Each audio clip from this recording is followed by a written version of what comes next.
Let's spike crime की कहानी। इन दिनों इंस्टाग्राम हो या फिर फेसबुक या फिर ट्विटर का बदला हुआ रूप एक्स, जहां देखिए एक ही नाम चर्चे में है, लॉरेंस बिश्नोई। और आजकल तो उसका भाई अनमोल बिश्नोई भी लाइमलाइट में बना हुआ है। अपने अपराधों को लेकर नहीं, सलमान खान को धमकाने को लेकर नहीं, बल्कि अपने तरीकों को लेकर। एक तरफ लॉरेंस भगत सिंह की तस्वीर के आगे देशभक्त बना बैठा है, सरफरोशी की तमन्ना कर रहा है।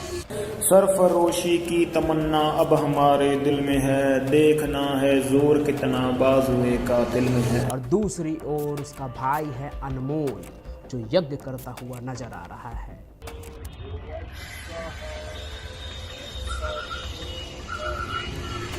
लोग कहते हैं इनके बारे में कि इनका कॉन्सेप्ट ना एकदम क्लियर है कि जिंदगी में इन्हें करना क्या है। जहां एक तरफ इनकी तारीफ हो रही है, वहीं दूसरे तरफ एक सवाल भी है कि अगर ये इतने महात्मा हैं तो अपराध क्यों?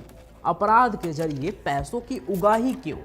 अगर ये ब्रह्मचारी है, ना इनकी कोई माशुका है, ना ही कोई बीबी, तो इनके अरबों के संपत्ति का वारिस कौन होगा? ये सवाल इसलिए भी क्योंकि एक भाई लगभग 10 साल से जेल में है और दूसरा मूसेवाले के मर्डर के बाद से ही फरार चल रहा है।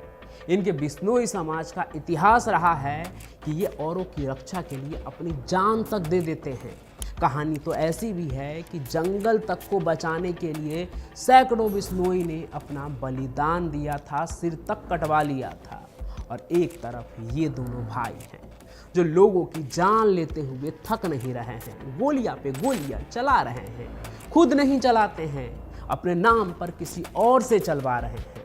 लॉरेंस बिश्नोई ने अपने एक इंटरव्यू में कहा था कि अपने इंसाफ की लड़ाई लड़ रहा है, वो किसी निर्दोष को नहीं मार रहा वो, लेकिन अब वो अपराध की दुनिया में वो सितारा बन गया है जो काले साम्राज्य को आगे बढ़ा रहा है और उसके लिए जो हो सके कर रहा है।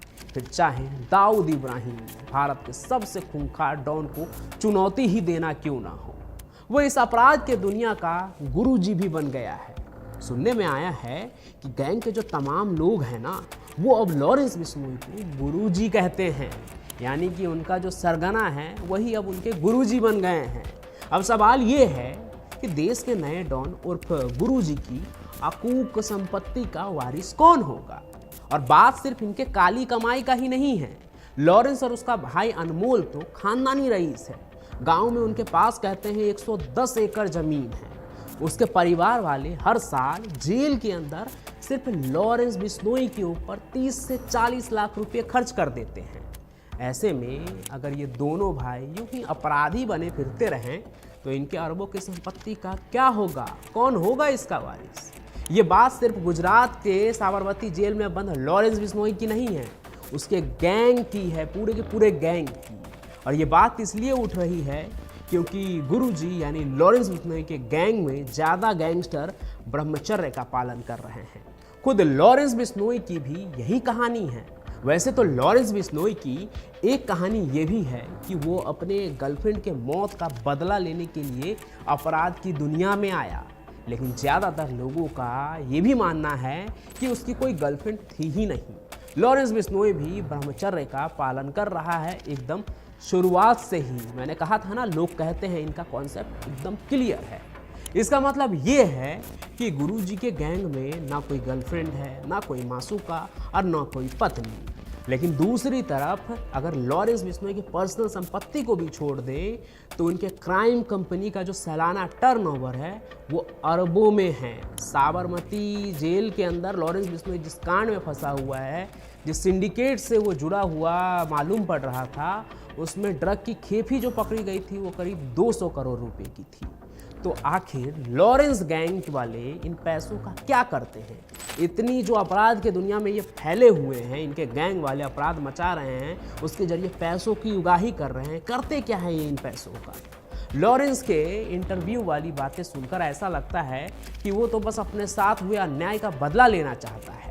लेकिन इन दिनों जिस तरह से वो दिल्ली से लेकर मुंबई तक को अपने आतंक से दहला रहा है, उसे देखकर तो ऐसा लगता है कि वो अपने क्राइम सिंडिकेट को इस तरह बड़ा कर रहा है जिससे ज़्यादा से ज़्यादा कमाई हो। इस वक्त दिल्ली से लेकर कनाडा तक अगर किसी अपराधी के जुर्म के कारनामों की गूंज है तो वो देश का नया डॉन लॉरेंस बिश्नोई उर्फ गुरुजी की है। लेकिन ये कमाई किसके लिए? बार बार मैं ये सवाल कर रहा हूँ, किसके लिए? क्योंकि दाऊद और उसके गैंग वाले तो खुद के लिए कमाते थे, परिवार के लिए कमाते थे, अपने तमाम अय्यासी के लिए कमाते थे, बीवी के अलावा तमाम जो उनकी गर्लफ्रेंड होती थी, मासूका होती थी, उनके लिए कमाते थे। लेकिन लॉरेंस तो खुद जेल में है। उनके जो बुजुर्ग माता पिता है वो सुरक्षा कारणों से किसी सुरक्षित स्थान पर जो है रह रहे हैं, और परिवार में इकलौता एक छोटा भाई है उसका, अनमोल बिश्नोई, वो भी बड़े भाई के राह पर क्राइम की दुनिया में है, उसका हिस्सा बन गया है और इन दिनों विदेश से ही बड़े भाई की क्राइम कंपनी को ऑपरेट कर रहा है। तो आखिर इनका करोड़ों रुपया जाता कहाँ है? शुरू से ही कह रहा हूँ, बात सिर्फ लॉरेंस की नहीं, पूरे गैंग की है। क्योंकि गुरुजी लॉरेंस बिश्नोई समेत कुछ गैंगस्टर जेल के सलाखों के पीछे हैं, तो कुछ 7 समंदर पार विदेश की धरती पर अपने वर्चस्व की लड़ाई में जुर्म पर जुर्म किए जा रहे हैं। सुरक्षा एजेंसियों के सूत्रों के मुताबिक लॉरेंस बिश्नोई की क्राइम कंपनी ने हाल में ही मूसेवाला हत्याकांड के बाद करोड़ों रुपए कमाए, और पैसों का इस्तेमाल कहाँ कर रहे हैं वो भी आप सुन ही लीजिए। बिश्नोई गैंग उन पैसों का इस्तेमाल गैंग मेंबर की कानूनी पैरवी करने में, उनके परिवार के सदस्यों की आर्थिक मदद करने में, अत्याधुनिक हथियारों की खेप खरीदने में, विदेशी धरती पर बैठ के गैंग के बड़े ऑपरेटर्स को पैसा पहुंचाने में, और इन सभी गैंग के जो काम होते हैं उनमें वो पैसा खर्च करता है ताकि उसका गैंग और भी फले फूले। नए नए लोग जब उससे जुड़े तो उन्हें ऐसा ना लगे कि इस गैंग में पैसा नहीं है। कहते तो ये भी हैं कि लॉरेंस बिश्नोई जो है वो अपने गैंग के शूटर्स के लिए किसी लाइफ इंश्योरेंस के तरह काम करता है। यानी उसके गैंग में जो लोग जुड़ते हैं उनको वो कहता है कि अगर तुम्हें कुछ होता है, तुम जेल चले जाते हो, तुम्हें गोली लग जाती है, तुम मारे भी जाते हो, तो तुम्हें परिवार का पूरा खर्च Bishnoi gang, Lawrence Bishnoi gang उठाएगा। बताया तो ये भी जा रहा है कि लॉरेंस बिश्नोई अपने पैसों का इस्तेमाल ज़्यादा से ज़्यादा गैंग के काम में ही लगाता है, जैसे कि टारगेट ऑपरेशन में जो लॉजिस्टिक लगते हैं, गाड़ी, खान पान, रेकी करने में जो खर्च करता है वो शूटर्स के ऊपर जो उनके काले कारनामों को अंजाम देते हैं। इन सभी चीज़ों के बीच एक बात और भी जो दिलचस्प है, जो मैं ऊपर भी बता चुका हूँ, वो गौर करने वाली बात है कि लॉरेंस बिश्नोई की जो क्राइम कंपनी है और उनसे जुड़े जो अलायंस गैंग है, उनमें जो ज़्यादातर गैंगस्टर हैं उनकी गर्लफ्रेंड नहीं है, मासूका नहीं है, और किसी की ऐसी कोई लत भी नहीं है जैसे बाकी किसी गैंग में देखा जाता है। जैसे दाऊद इब्राहिम के गैंग में जो लोग होते हैं वो शराब पीते हैं, अय्यासियाँ करते हैं, ऐसा लॉरेंस के गैंग में नहीं दिखता है। और ये बात भी तो जग जाहिर है कि खुद लॉरेंस बिश्नोई भी नवरात्रि में 9 दिन मौन व्रत रखता है, और जय बलकारी के सब गैंग मेंबर भक्त हैं और मांस मदिरा से कोसों दूर रहते हैं। अब आपको ये भी बताते हैं कि गुरुजी यानी लॉरेंस बिश्नोई के गैंग में कौन कौन शामिल है, जो ऊपर के जो मेंबर है वो कौन कौन है, वो भी जानिए। नंबर 1 पर तो खुद गुरुजी है लॉरेंस बिश्नोई, फिर अनमोल बिश्नोई, गोल्डी बरार, रोहित गोदारा, सचिन बिश्नोई थापन, ऋतिक बॉक्सर, दीपक बॉक्सर, राजू बसोदी और काला राणा है। इसके अलावा यूएसए में भी लॉरेंस के 2 करीबी आर्म्स का सौदागर है, दरमन कालो और विक्रम बड़ार। और इनके अलावा भी लॉरेंस के क्राइम कंपनी, उसके गैंग में एक और सेक्टर है जहां उसका पैसा खूब खर्च होता है, क्योंकि लॉरेंस का जो क्राइम गैंग है वो एकदम मल्टी नेशनल जो कॉरपोरेट कंपनी होता है ना, उसके तर्ज पे ही चलता है। और उन जैसे मल्टीनेशनल किसी कंपनी में लंबी चौड़ी वकीलों की फ़ौज होती है ना, वैसे ही लॉरेंस बिश्नोई भी अपने गैंग के अंदर वकीलों की फ़ौज रखी हुई है। और यही वजह है कि दिल्ली से लेकर देश के लगभग हर उस राज्य में जहां लॉरेंस या उसके गैंग के किसी भी मेंबर का कोई केस चल रहा होता है तो उसके वकील वहां पैरवी करने के लिए मौजूद होते हैं। इतना ही नहीं, विदेशी धरती पर भी चाहे राजनीतिक शरण की बात आए या खुद की पैरवी की गई हो, गोल्डी बरार, अनमोल बिश्नोई ने वकीलों की मदद ली है। तो गैंग वाले अपने ज़्यादातर पैसा यहीं खर्च करते हैं। मतलब ये गैंग वाले अपनी कमाई क्राइम करने और उससे बचने में ही खर्च करते हैं।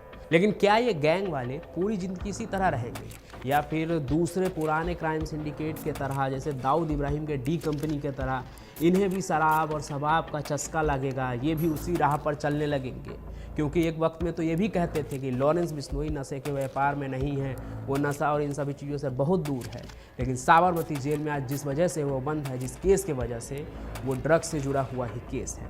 ऐसे में आपको क्या लगता है कि ये गैंग भी आगे चलकर बदल जाएगा, या ऐसा ही रहेगा, या क्या सही है क्या गलत है, आप क्या सोचते हैं इस पूरे बात पे, वो कमेंट करके ज़रूर बताइए। साथ ही साथ इस कहानी को लाइक कीजिए, ज़्यादा से ज़्यादा शेयर कीजिए, हमारे इस चैनल को सब्सक्राइब भी जरूर कर लीजिए। बाकी मैं पंचम प्रकाश आपसे मिलता रहूँगा किसी और सफ़र में किसी और कहानी के साथ। तब तक के लिए आपका बहुत बहुत धन्यवाद।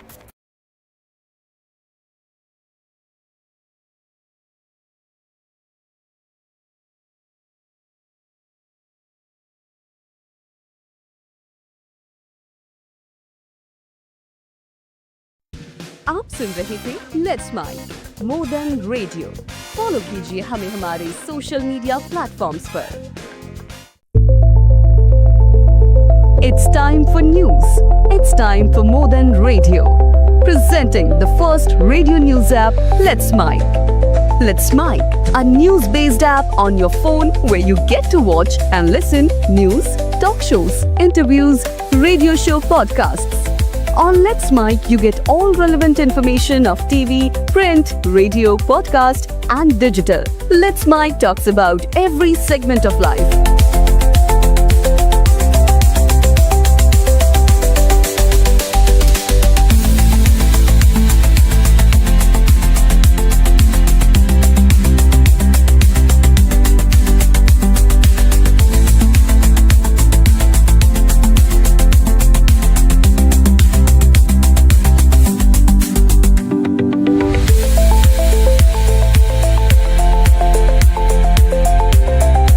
Download the app now from Play Store. Available both on Android